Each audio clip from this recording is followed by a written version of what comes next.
अस्सलाम वालेकुम 10th class. आज का हमारा टॉपिक है डिफ्यूजन।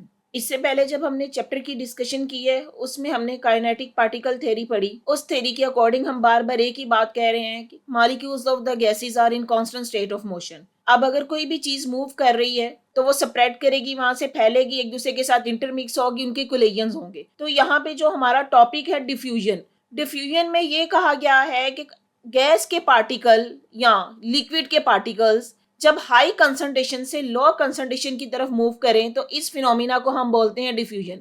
तो सिंपल वर्ड में अगर हम कहें डिफ्यूजन की definition, the movement of the particle from higher concentration toward lower concentration is called diffusion.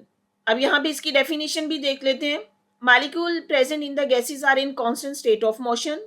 Due to this molecular motion the gas particle spread out and intermix. क्योंकि वो continually motion में है, spread out मतलब फैल जाते हैं और intermix एक दूसरे के साथ मिक्स होंगे या कोलाइड करेंगे।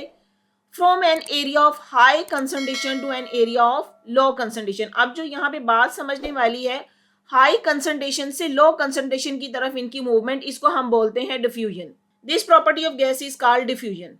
और आगे उन्होंने इसकी एग्जाम्पल क्या दी है कि कोई भी परफ्यूम की बोतल जब ओपन की जाए तो उसकी खुशबू सारे कमरे में तेजी से फैल जाती है। तो एक्चुअली होता क्या है, वो गैस पार्टिकल्स हैं जो जल्दी से डिफ्यूज करते हैं रूम में, कि थोड़ी देर बाद उन पार्टिकल्स की या उस परफ्यूम की खुशबू सारे कमरे से आना शुरू हो जाती है। और ये डिफ्यूजन की एग्जाम्पल है। अब यहाँ पे देखें डायग्राम में आपको डिफ्यूजन की एग्जाम्पल कैसे शो की गई है। दो कंटेनर लिए हैं, एक कंटेनर में ये हाइड्रोजन गैस है और दूसरा भी एम्प्टी है और इनके दरमियान स्टॉपर लगा दिया गया है। लेकिन जैसे ही ये स्टॉपर को ओपन किया जाता है तो गैस पार्टिकल यहाँ से मूव करते हैं। अब एक्चुअली हुआ क्या है कि यहाँ पे देखें ये हाई कंसंट्रेशन है। हाई कंसंट्रेशन का मुराद जहाँ पे मॉलिक्यूल ज्यादा तादाद में है उसको हम हाई कंसंट्रेशन बोलेंगे, और जहाँ पे कुछ भी मौजूद नहीं है या कम तादाद में है तो वो लो कंसंट्रेशन है।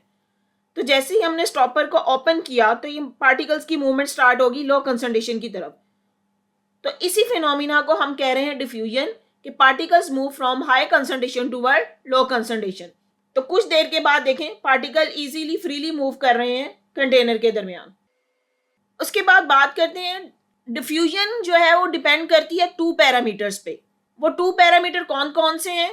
टेम्परेचर पे और molecular mass of the molecules.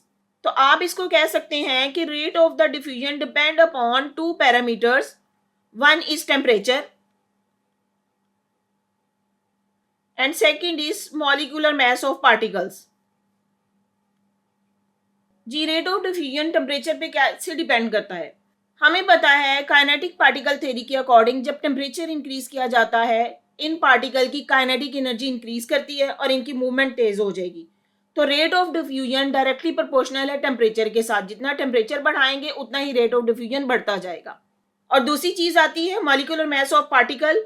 Gas के पार्टिकल जितना लाइटर इन वेट होंगे, मतलब उनका वजन कम होगा, तो उनका रेट ऑफ डिफ्यूजन उतना ही ज्यादा होगा।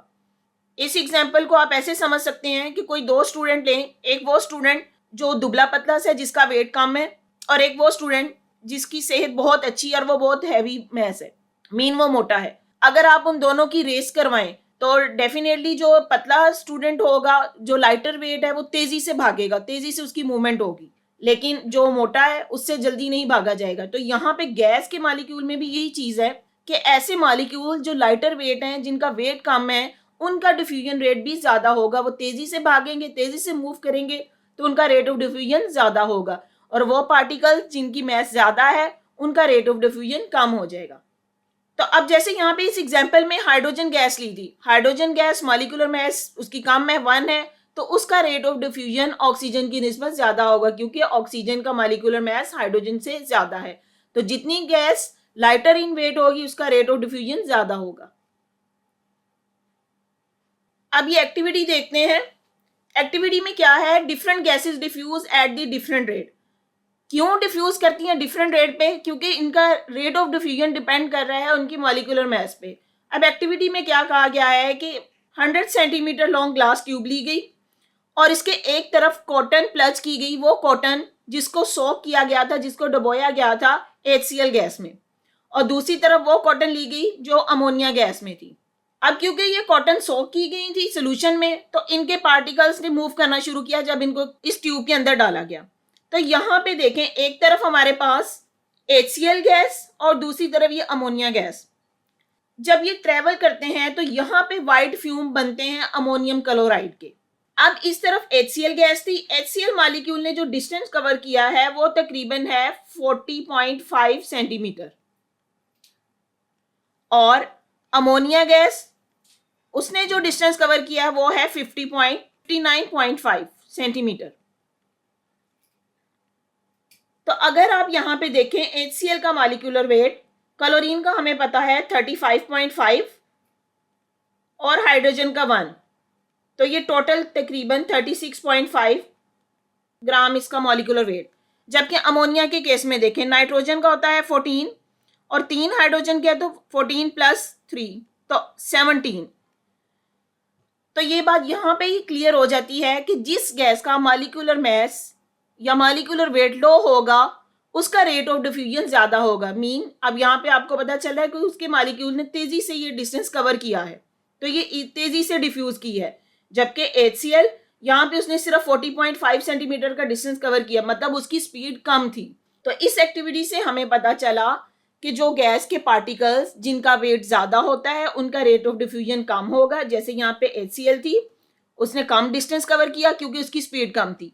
जबकि अमोनिया के मॉलिक्यूल्स या अमोनिया के पार्टिकल्स उनका वेट कम था, इसलिए उन्होंने 59.5 सेंटीमीटर डिस्टेंस कवर किया क्योंकि उनकी स्पीड तेज थी। जिसकी स्पीड तेज थी उसने ज्यादा डिस्टेंस कवर किया।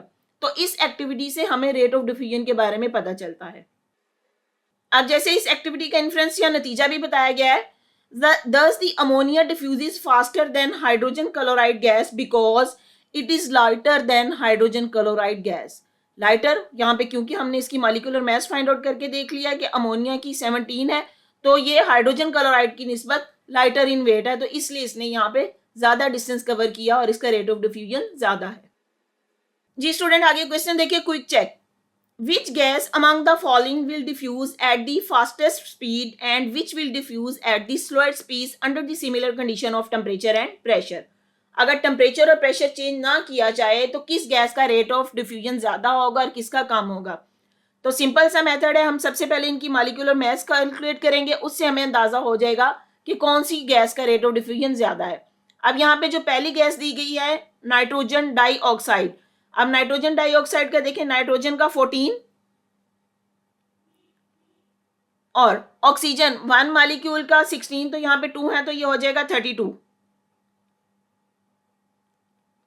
और इसको ऐड करें तो हमारे पास आंसर आ जाएगा 46।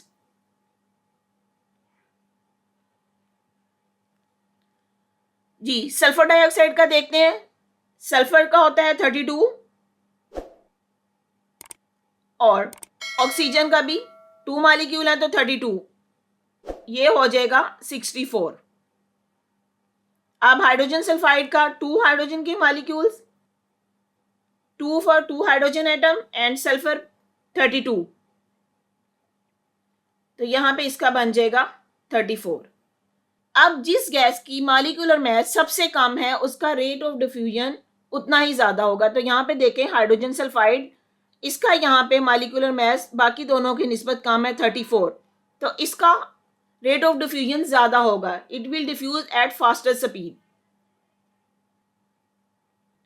और बाकी पीछे नाइट्रोजन डाइऑक्साइड या सल्फर डाइऑक्साइड, इनमें देखें सल्फर डाइऑक्साइड का क्योंकि 64 है, बाकी दोनों की निस्बत ज्यादा है, तो इसका जो है स्लोएस्ट होगा। जी next question, explain with the help of kinetic particle theory why does ammonia gas diffuse faster than hydrogen chloride gas. तो इस क्वेश्चन का आंसर ये जो अभी हमने ऊपर एक्टिविटी पढ़ी है इसी में है, क्योंकि ammonia gas lighter in weight है इसलिए इसका रेट ऑफ डिफ्यूजन फास्टर होगा हाइड्रोजन क्लोराइड की निस्बत। अमोनिया गैस का मॉलिक्यूलर वेट होता है 17 ग्राम्स पर मोल, जबकि हाइड्रोजन क्लोराइड का होता है 36.5, तो जो लाइटर इन वेट होगी उसका रेट ऑफ डिफ्यूजन ज्यादा होगा। तो ये अभी हमने एक्टिविटी भी पढ़ी है तो आप उसमें भी देख सकते हैं। जी स्टूडेंट्स, हमारा नेक्स्ट टॉपिक है importance of rate of diffusion of medicine in human body. Human body में अगर मेडिसिन इनटेक कर रहे हैं तो किस तरीके से बॉडी में डिफ्यूज होती है और किस तरीके से हमें किस भी मेडिसिन खाने का रिलीफ कैसे मिलता है उसकी इंपॉर्टेंस बताई गई है। अब अगर खुदा ना खास्ता आप कभी बीमार होते हैं, आप मेडिसिन लेते हैं। अब मेडिसिन 2 तरीके से लेते हैं, एक ओरल इनटेक है। ओरल इनटेक का मतलब है कि आप उस मेडिसिन को कोई टेबलेट्स की फॉर्म में या कैप्सूल की फॉर्म में लेते हैं और उसको मुंह के जरिए खाते हैं। और इसका दूसरा तरीका ये है कि आपकी वेन में डायरेक्ट इंजेक्शन लगाया जाता है कि लिक्विड एंटर किया जाता है।